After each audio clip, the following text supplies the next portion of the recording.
I took a side job cleaning houses in lingerie and ended up at my professor's place by accident, and while I can handle it like an adult, he's been dodging eye contact for months and I'm worried it's going to mess with my grades. So I'm in my 20s and he's at least in his mid-30s. I work for a cleaning service that offers fully exposed or lingerie-clad maid services. There is no intimacy or touching, and if boundaries get crossed then the client is struck from the client list. The client can ask for a type, like hair color, race, weight, age, gender, but they cannot pick a specific maid.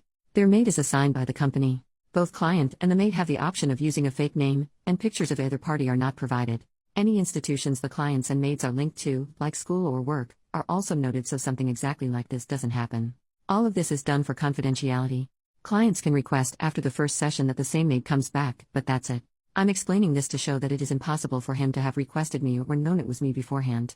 I got a message from the company saying a nearby and anonymous client had requested a lingerie-clad maid and I was his type. I went, in jeans and a t-shirt with the lingerie underneath so he didn't see anything, knocked on the door, and my lecturer opened it.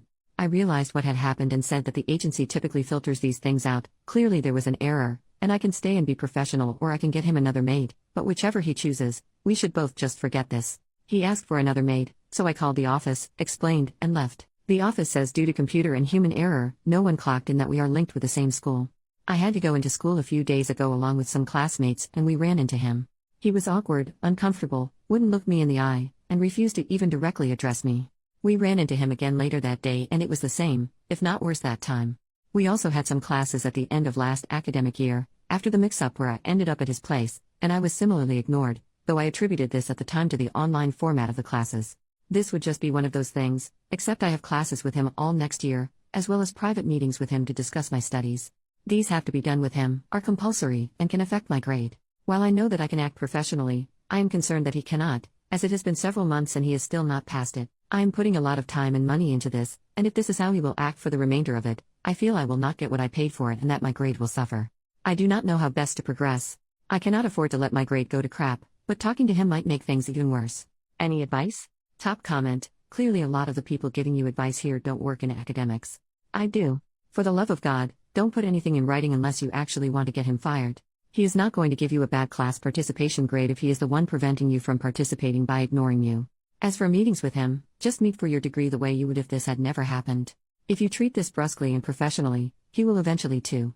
If you must address it, at the end of your meeting, while you're leaving, say I would really appreciate it if you would keep what I do for a living to yourself. Obviously I am giving you the same professional courtesy.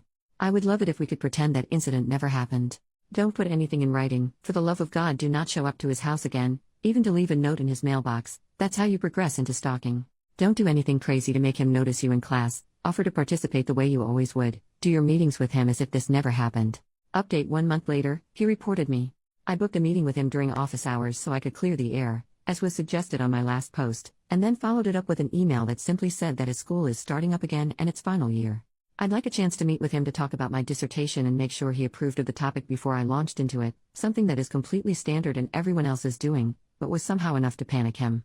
The maid service I work for also offers completely clothed maids, so from what I can gather he's gone to the uni saying he paid for a fully clothed maid and only went through this service because of their extensive vetting, but when I showed up I offered to do it without clothes on in exchange for extra help on my dissertation. He said no. Obviously this is bull crap, and I got the recording of the phone call I had with work and gave it to the uni, which was enough to stop the investigation, but I couldn't get his payment records to prove he paid for lingerie due to the anonymous payment system, and any more than that would require a legal case, which I can't afford. And even if I did manage to stay here, I'd still have to be in his classes as they are mandatory, but at the same time my uni have basically said that they can't put me in his classes after this because I have essentially been accused of intimately harassing him. He must have reported me the second I sent in my meeting request, because I got the email from the person dealing with this literally less than a week later.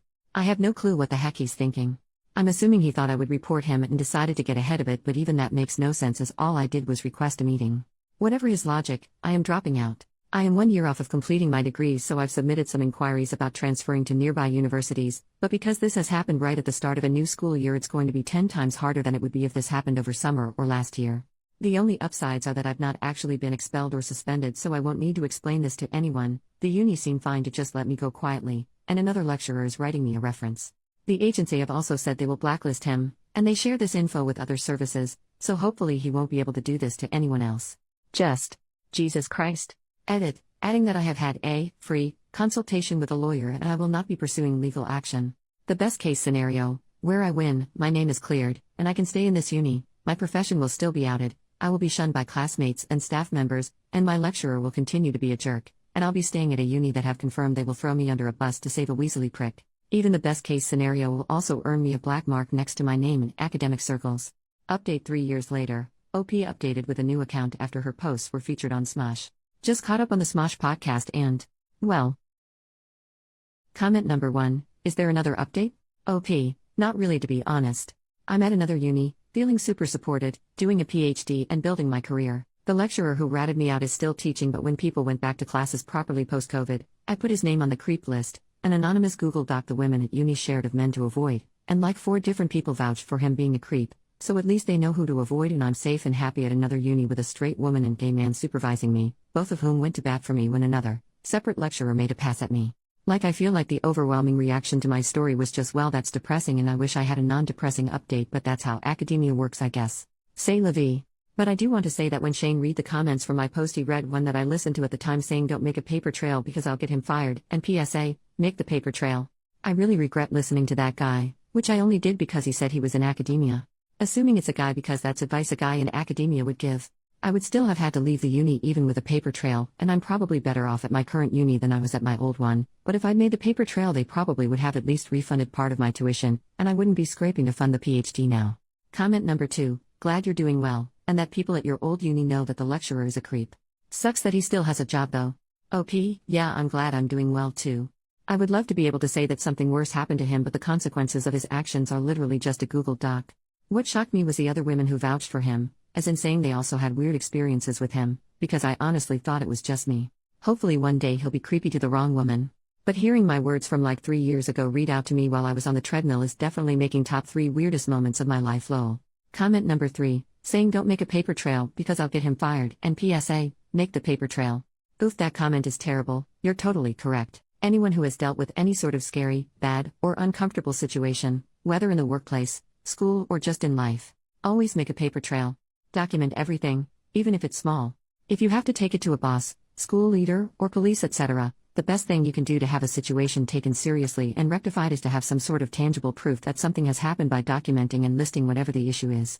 Even if it's verbal comments that you don't have audio proof or witnesses for, you have more luck being helped if you have made notes of those comments over time, than if you just go in saying so and so said this. Glad you're in a better place now. OP, yeah. I just never expected to be in that situation, so when the top comment was like, hi OP, I'm in academia and here's what you do, I just went with it. If I could go back and tell myself one thing, it would be document everything. Hearing the comments read back, I got mad all over again, but mostly at myself for just going with what I was told back then. I even dug up the post and there were multiple people telling me to be careful that I don't upset him because I had the power in that relationship, which is just wild to me now considering how everything turned out, but at the time I fully went with it. Honestly, I probably wouldn't have even made the update if I wasn't so annoyed at those commenters, and Shane reminded me how annoyed I was when he read them out lol. Commenter number 4, holy crap, I remember this one and finding it insane. That guy was for sure a creep and I was pissed to hear he had tried to blame you, but at least other people know to avoid him. Thank God, hoping you've been feeling better at this new uni. OP, I'm doing so much better at this new uni, thank you.